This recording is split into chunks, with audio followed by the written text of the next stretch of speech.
Hey everyone. So this week on Epic Games, the free games are Cat Quest 2 and Orcs Must Die 3. Cat Quest 2 is an open world action RPG in a fantasy realm of cats and dogs. Cat Quest 2 lets you play solo or with a friend as both a cat and a dog. Quest in a world filled with magic, defeat monsters, and collect loot in a cat venture like never before. As always, this video will contain the playthrough of one of the games that's free this week. This video will cover the Orcs Must Die 3. You can check out the other video for Cat's Quest 2, which a card will be coming up right now or at the end of the video. Orcs Must Die 3 is a action-adventure strategy tower defense game where you will slice, burn, toss, sap, grind, and give massive hordes of repugnant orcs in this long-awaited successor to the award-winning Orcs Must Die series. New to the series, war scenarios pit players against the largest orc armies ever assembled. Mountable war machines give players the essential firepower to heave, stab, and carbonize the orcs. Getting into the playthrough of Orcs Must Die 3, there's a few different game modes at the start screen there, but I played only the main campaign. You've got your different difficulties. Rift Lord is locked until later. I went with War Mage as that's the intended difficulty. You start with the background to the game. Obviously there was a couple games before this one. My knowledge on the game and its lore is next to none outside of what was shown in this playthrough. Egan had no idea how powerful he was. Kelsey was the most studious novice in the Order, but she lacked control.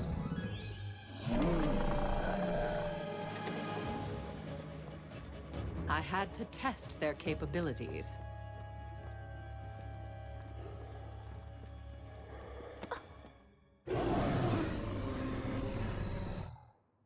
A real ogre would have eaten you by now. Sorry, sorceress. You will wish for that fate before long. Think he's ever coming back? Wow, it's like you're allergic to saying smart stuff.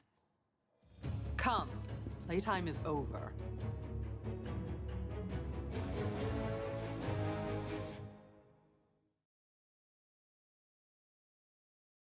You get to choose your character here, either Kelsey or Egan. I am a big fan of bows, so naturally I chose Egan. Ready to roll.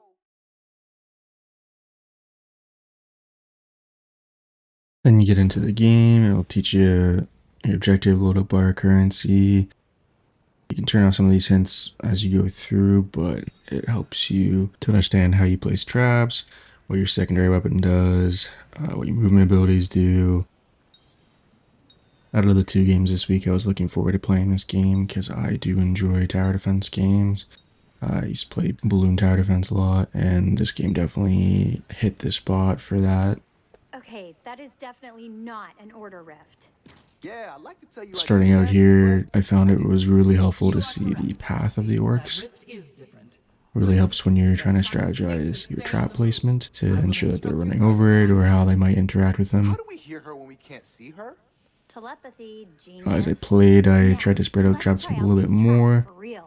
You know, sometimes you'd get an orc that would run through one, trigger it, and then like you'd have another one right next to it, and it would trigger as well when they were already dead, and that didn't really help prevent them from continuing forward when there's a bigger horde. Get it going. Later on in the game play here, you'll see that there's a lot more variety in the traps you can use and how you can deploy them.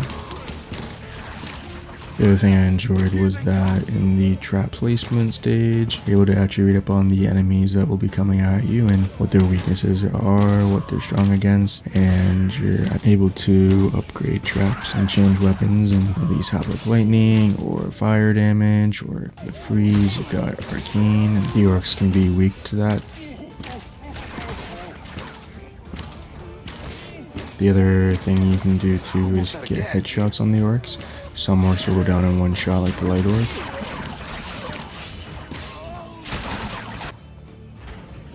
Then once you finish a level, your guy will do a little jig.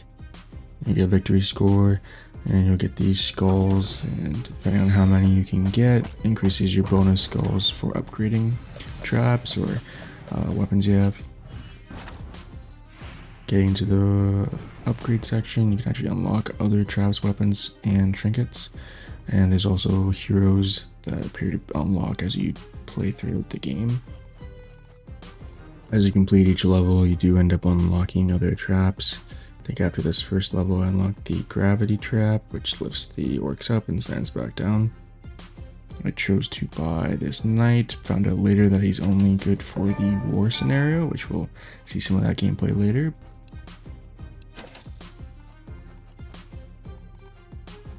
You're also able to use barricades to block off a pathway for the orcs to go. In this scenario, I'm blocking off the second stairwell. As you get further into the campaign, you'll have more doors unlocking, so orcs can come from different directions. I wanted to direct them all to one stairwell so I can just load up on the traps and make it easier to defeat them. At this point, I had been upgrading my traps too, so the spike floor does arcane damage, which helps kill some of these orcs that are weak to it. The ogre there is one of the enemies where when you deal headshot damage, they will go down quicker versus body shots.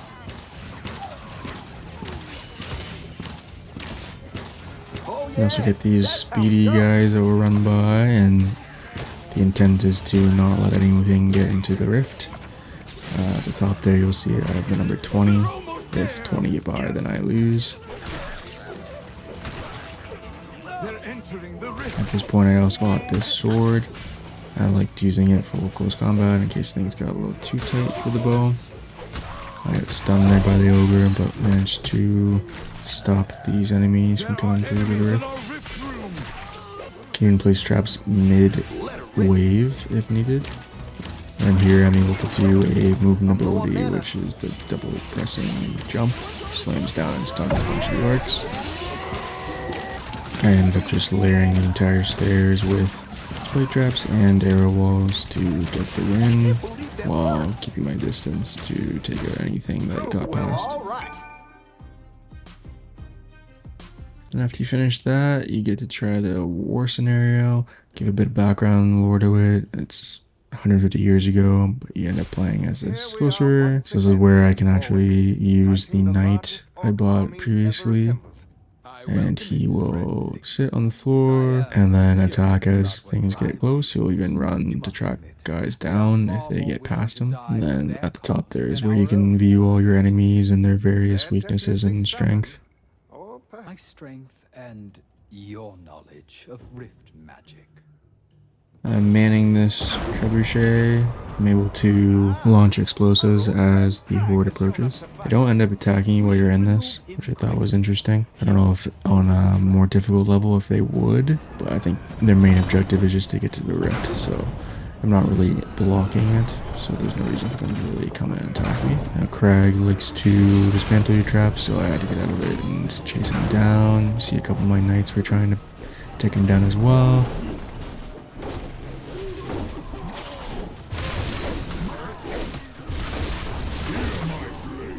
That's him disabling their traps, and then I think I had like 8 or 9 knights spread out, so they're really useful, especially as a long range to have them short range attacking things. I really enjoyed the war levels over the non-war levels, just because it was a much larger horde of enemies coming and different traps you can lay down to help you secure victory.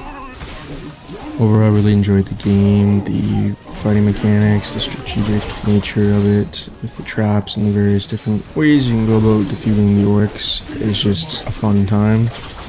I would definitely play this again just to try out all the traps, weapons, different abilities you have, go through and experience all the various enemies and trying to combat them. I definitely want to get far enough to unlock the Endless mode and be just like playing zombies on Call of Duty where they just keep coming hordes and hordes and trying to see how far I could get with it. I would highly recommend this game.